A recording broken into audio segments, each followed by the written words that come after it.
भूतिया गधा मोनू। जंगल का रहस्य। गांव के पास एक घना जंगल था जहां लोग रात में जाने से कतराते थे। उस जंगल में कई कहानियां मशहूर थी, लेकिन सबसे डरावनी कहानी थी एक गधे की जिसका नाम था मोनू। मोनू दिन में तो बिल्कुल सामान्य गधा लगता था, मासूम और प्यारा, लेकिन रात होते ही कुछ अजीब होने लगता था। लोग कहते थे कि मोनू की असली ताकत रात में जागती है। गांव के दो दोस्त छोटू और पिंकी हमेशा से बहुत जिज्ञासु थे। उन्हें भूत प्रेत और रहस्यमयी कहानियों में दिलचस्पी थी। जब उन्होंने मोनू की भूतिया कहानी सुनी तो उन्होंने ठान लिया कि वे इस रहस्य का पता जरूर लगाएंगे।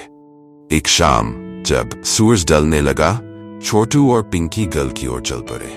रास्ते में उनके दिल में थोड़ा डर था, लेकिन जिज्ञासा ने उन्हें आगे बढ़ने पर मजबूर किया।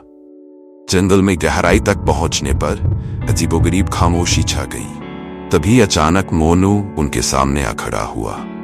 पहले तो वह बिल्कुल सामान्य दिखा, लेकिन जैसे ही रात हुई उसकी आंखें लाल हो गई और उसके पैरों के निशान जलने लगे। छोटू और पिंकी ने डर के मारे एक दूसरे का हाथ पकड़ लिया। मोनू ने एक गहरी और डरावनी आवाज में कहा, तुम दोनों ने मेरी रात की दुनिया में कदम रखा है, अब तुम्हें इसका अंजाम भुगतना पड़ेगा। छोटू और पिंकी हिल गए। पिंकी ने हिम्मत जुटाकर कहा, हम यहां से जाना चाहते हैं, हमें जाने दो। मोनू हंसते हुए बोला, तुम जा सकते हो, लेकिन एक शर्त पर, तुम दोनों में से कोई एक हमेशा के लिए यहीं रहेगा। छोटू ने डरते हुए पिंकी को देखा।